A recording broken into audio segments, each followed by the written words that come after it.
the sun's affection,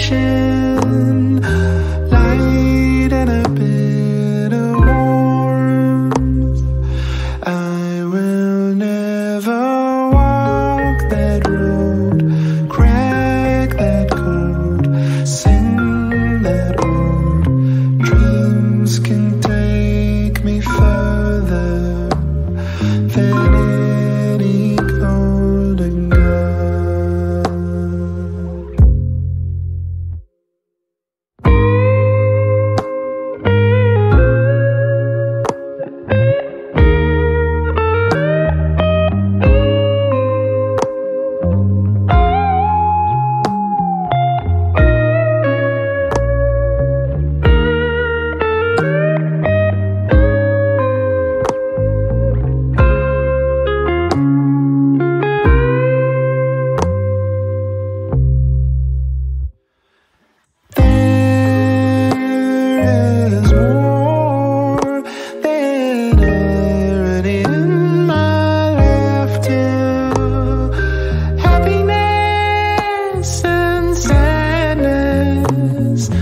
Fighting a pointless battle, orbiting my heart. I will never walk that road, crack that code, sing that ode.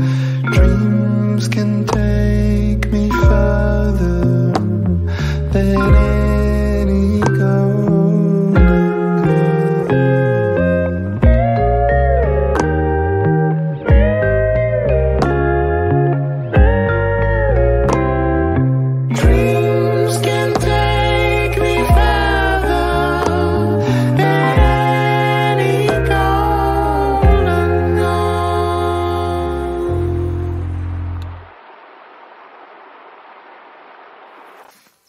Bonjour et bienvenue sur la chaîne de Green Spider. Donc aujourd'hui je vous propose une revue, bien sûr suivie d'un retour d'utilisateur concernant deux pochettes de chez Tasmania Tiger, à savoir l'Admin Pouch version TT1 et l'Admin Pouch version TT2, TT4 pardon, je dis n'importe quoi, pas TT2 mais TT4.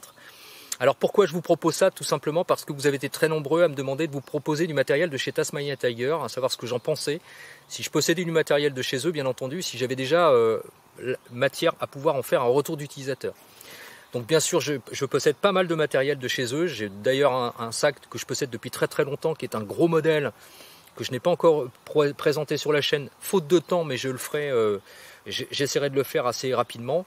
Si vous voulez toutefois des renseignements et surtout un retour d'utilisateur, une revue concernant ce sac mais dans un autre coloris, je vous invite à cliquer sur le lien qui est ici pour que vous puissiez aller voir. On était dans la version OD Green de présentation, puisque j'étais d'ailleurs à l'époque à la plage, pour vous proposer le même sac, le même type de sac mais dans un autre coloris, avec d'autres pochettes également de chez Tasmania Tiger. Là je vais plutôt m'attarder sur ces deux pochettes là. Donc la première c'est une Admin Pouch, donc ce qu'on appelle administratif vulgairement. Alors moi je l'ai transformé, je l'ai pas mis en administratif, et je vais vous expliquer après pourquoi. Je l'ai transformé en trousse bobologique. Alors dans le premier, au niveau de du premier rabat, on va trouver un petit élément plastique qui va permettre notamment de placer, pourquoi pas, des petites cartes. Alors ça peut être éventuellement des cartes de terrain, mais ça peut éventuellement être aussi des petites cartes signalétiques, professionnelles, etc. etc. Ici. De l'autre côté, juste en face, on va avoir des élastiques dans le bas de la pochette. Je vais me rapprocher pour que vous puissiez bien voir. Voilà, des élastiques ici dans le bas de la pochette. Donc normalement on peut mettre un crayon ou des choses comme ça. Ici des élastiques qui sont ici. Donc là il y en a un petit qui est pas très large, là il y en a un qui est un peu plus large. C'est également le cas derrière. Voilà. Alors à noter que celui-là il y en a un ici et un là. Alors que là il n'y en a qu'un seul de ce côté-là. Il n'y en a pas de l'autre côté. Ensuite il y a deux petits soufflets, alors qui sont munis de pas de velcro. Donc normalement si on enlève les trucs qui dépassent, voilà ce que ça représente. On peut les fermer pour sécuriser l'intérieur. Alors comme moi je l'ai destiné à c'est pas de l'administratif, c'est une trousse bobologique. Bon voilà, c'est plus facile pour les sortir. Et derrière donc il y a un soufflet, pareil, muni d'une petite bande velcro pour normalement sécuriser derrière. Voilà, ni plus ni moins. Alors, je vous fais à la fois la revue et le retour d'utilisateur. Alors, ce que j'en pense, c'est une très très bonne pochette, mais qui, à mon sens, est beaucoup trop petite pour être administrative. Vraiment. Là, normalement, c'est prévu pour mettre des cartes SD et des cartes flash. Franchement, alors les cartes SD, oui, ça coule. Là aussi, bien sûr. La carte flash, pas du tout. Hein. Donc, je sais pas où est-ce qu'ils ont été chercher ça, comme quoi les cartes flash allaient là-dedans, mais ça ne doit pas être là du tout la même norme. Je sais pas. Mais en tout cas, ça rentre pas. Voilà. Donc, si vous possédez des appareils photo avec des cartes flash, donc c'est les cartes flash, hein, les CF, ce qu'on appelle les grandes cartes, hein, qu'on trouve normalement sur des DSLR, qui sont assez anciens d'ailleurs, ou même de assez haut de gamme professionnels, comme par exemple Pont 5D qui en possède, ça rentrera pas. Donc, n'imaginez pas que ça puisse rentrer là. Bon, alors ça va rentrer derrière évidemment, mais bon. La carte SD, ça rentre. Par contre, une fois que c'est dedans, la carte SD, c'est pas très grand, hein, c'est grand comme ça. Hein. Une fois qu'elle est logée dans le fond, pour la retirer, Tintin. Voilà, Tintin.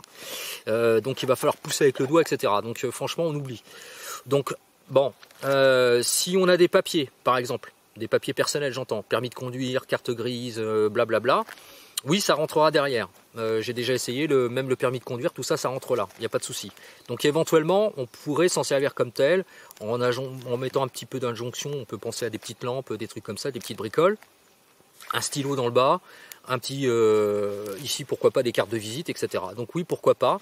D'autant que cette poche-là, alors elle existe en plusieurs coloris, bien évidemment. Ici, on est en multicam, mais ça existe dans d'autres coloris. Derrière, elle a une autre particularité, c'est que voilà, il y a un soufflet et là, il y a des élastiques. Donc on nombre de 4. Voilà, ils sont divisés par 2. Il y en a 2 de ce côté-là, 2 de l'autre côté. Et la poche, elle est, voilà, on peut passer d'un côté comme de l'autre. Donc par exemple sur le terrain, on peut prendre un couteau et on va pouvoir la passer à l'intérieur, derrière le dos, tout en maintenant quand même la pochette bien attachée par les passants molis sur le truc. Donc ça, pourquoi pas, on peut y penser. L'intérêt donc de cette pochette, de ce que je disais, c'est qu'il y a les passants de fixation molle qui sont directement fixés sur la pochette, ici sur le dessus. Donc c'est fourni directement avec la pochette. Ce qui est le cas d'ailleurs pour la totalité de la gamme de chez Tasmania Tiger. Donc il n'y a pas besoin de racheter des systèmes de fixation Molly, c'est déjà prévu sur les pochettes. Donc pourquoi ne pas l'utiliser à l'attacher à la ceinture? C'est tout à fait possible. Comme je vous le disais, si on veut l'utiliser comme étant même pourquoi pas un portefeuille urbain de couleur noire, alors ça existe en noir, en OD green, en multicam, en coyote de souvenir, et je crois que maintenant elle est sortie en wolf, donc en gris, gris foncé, style un peu le pantalon. Donc ça peut être pourquoi pas intéressant. Du coup, ce que j'aime beaucoup chez Tasmania Tiger, c'est la modularité, ce qui est le cas pour cette pochette-là. Donc, comme on peut le voir, moi je l'ai transformée en trousse bobologique. Donc c'est pour être à demeure sur le sac. Donc voilà, c'est tout à fait, c'est relativement compact. Pourquoi pas l'utiliser tel quel, hein, si on veut mettre pas mal de choses et la glisser à l'intérieur d'un sac urbain, par exemple, on peut y penser. Donc sincèrement, j'ai pas grand-chose à reprocher, hormis pour l'histoire des petits trucs là pour mettre les cartes SD et flash. Je vois pas trop l'intérêt d'avoir mis ça, mais bon, c'est là, on peut l'utiliser pour autre chose. Maintenant la deuxième, donc c'est celle qui est plus grande, donc ça c'est la 6. La 6 ou la 4, j'ai un doute. Alors, je vous mettrai le lien, hein. Je crois que c'est la 6, mais je suis pas sûr. Bon bref, je retrouverai. Des fois ça arrive. Donc ici, bien sûr, pour mettre du moral patch. Là, on a un soufflet. Donc là, pour illustrer, moi j'ai mis la boussole et la carte. Donc on peut, voilà, on peut voir, hein. Moi je peux loger la main. Donc comme toujours en référence, je fais une taille M, 8,5. Voilà, donc ça rentre sans problème. Ici, donc, le compartiment. Alors, à noter qu'il y a une particularité avec cette pochette, c'est ici. Ça, c'est un soufflet qui est accroché au moyen de pattes velcro. Donc, il suffit d'enlever les pattes velcro et on peut retirer la pochette en question. Il y a du velcro également et voilà ce que ça fait. Donc, ça fait un espèce de petit sac. On va en reparler juste après. Donc sur le premier ici un certain nombre d'élastiques, en fait il y a 4 petits élastiques derrière, chaque fois qu'il y a 2 élastiques ici, 1, 2 et là il y a 4 élastiques derrière, voilà, de plus petite dimension, donc on peut loger quand même pas mal de choses comme on peut le voir. Moi je m'en suis servi voilà, pour illustrer la chose aujourd'hui, voilà comment je l'ai organisé. Donc devant il y a encore de la place, hein. Et encore devant on peut rajouter plein de trucs, hein, assez grand. De l'autre côté, même principe. Alors même principe, pas tout à fait. C'est-à-dire que de l'autre côté, on a voilà, des gros élastiques, beaucoup plus gros, qui sont aussi gros que les autres, voire 2 fois plus gros.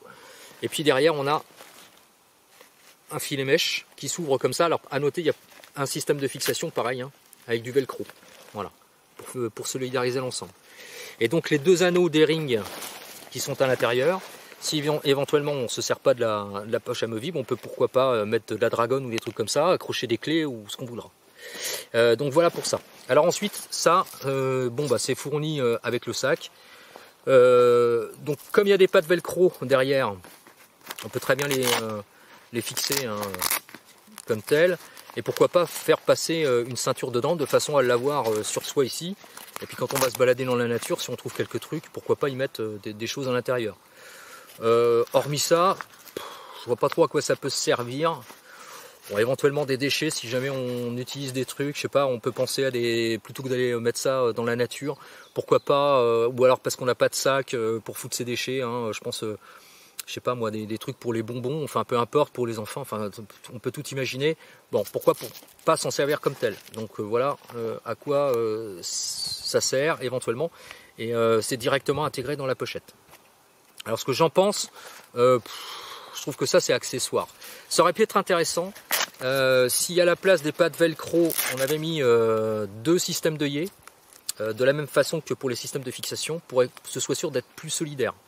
Et si on avait mis un petit cordon éventuellement de serrage, parce qu'une fois que c'est fermé, hein, on voit le rabat ne prend que, voilà, c'est ouvert sur les côtés, ici. Donc là, ça veut dire que s'il y a des trucs dedans, ça risque de dépasser, enfin de tomber, enfin etc. Bon, on peut s'en servir aussi pour mettre des bandes velpo, on peut s'en servir aussi pour mettre un pansement israélien. C'est à ça que ça peut se destiner également. On peut s'en servir donc comme trousse bobologique, hein, cette trousse-là. Donc voilà ce que ça représente. Alors, c'est quand même l'intérêt que je trouve chez Tasmania Tiger, c'est la modularité.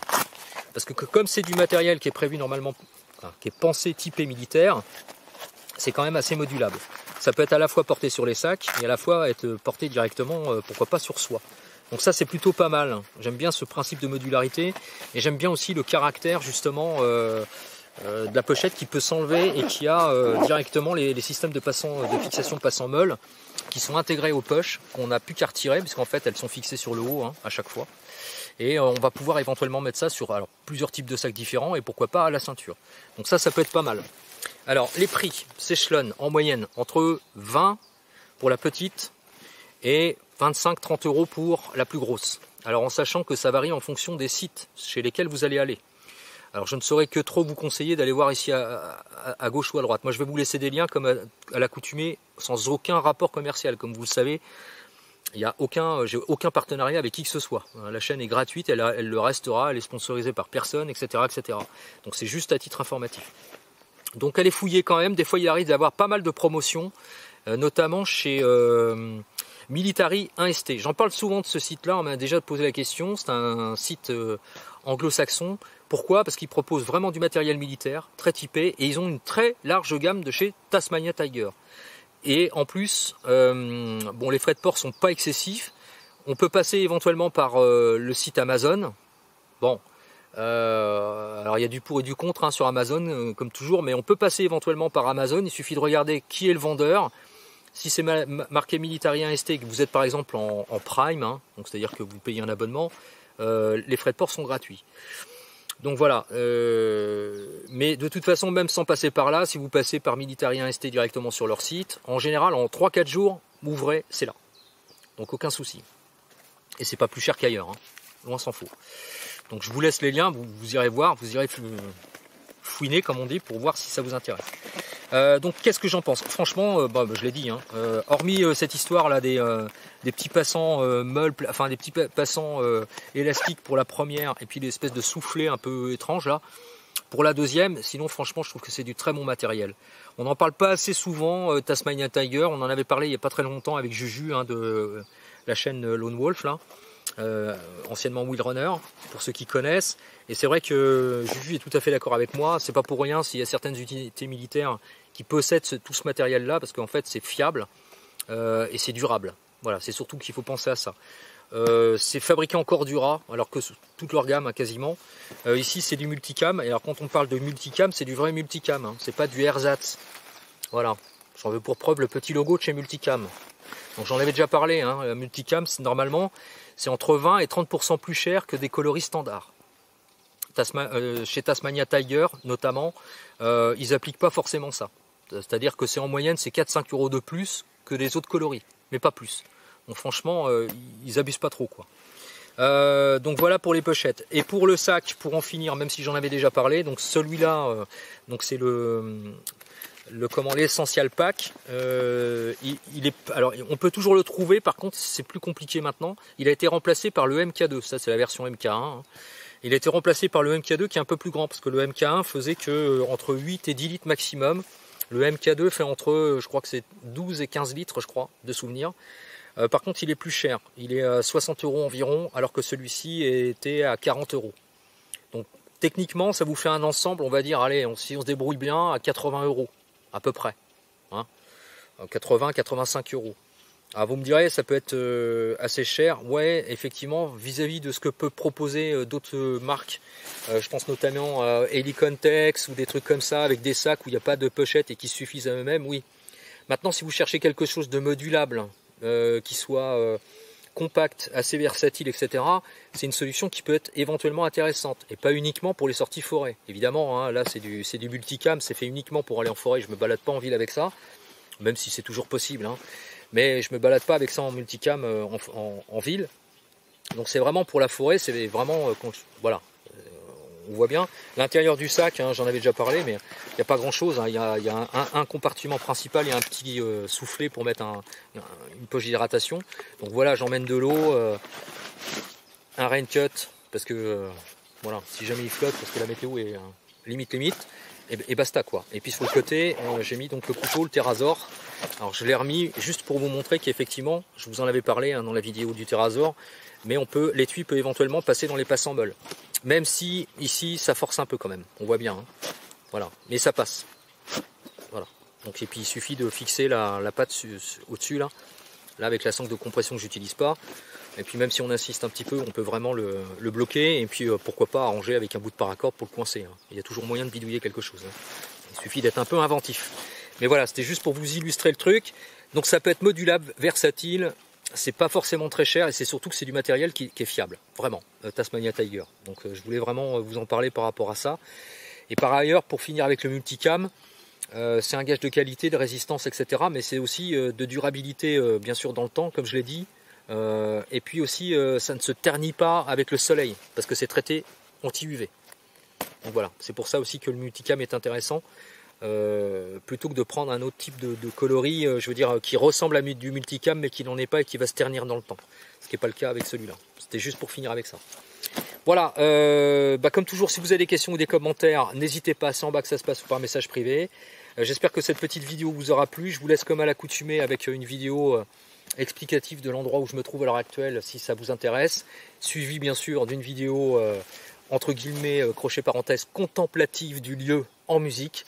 Voilà, donc comme toujours, n'hésitez pas, je vous dis à très bientôt pour une prochaine vidéo, et surtout, comme toujours, portez-vous bien, c'est le plus important, et bien sûr, carpe diem. Ciao.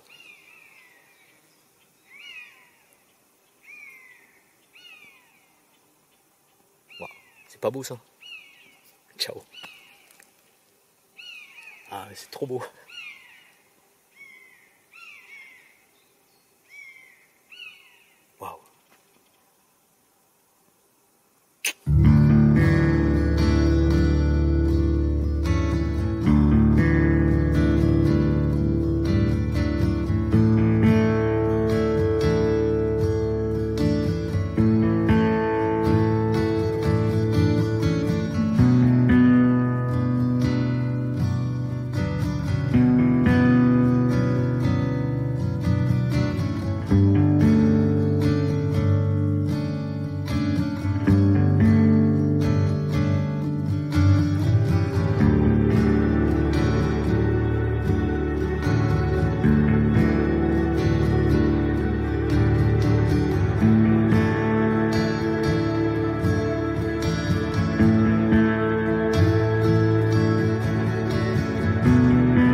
Aujourd'hui, je vais m'arrêter sur ces deux pochettes. La première, c'est l'Admoon Pitch,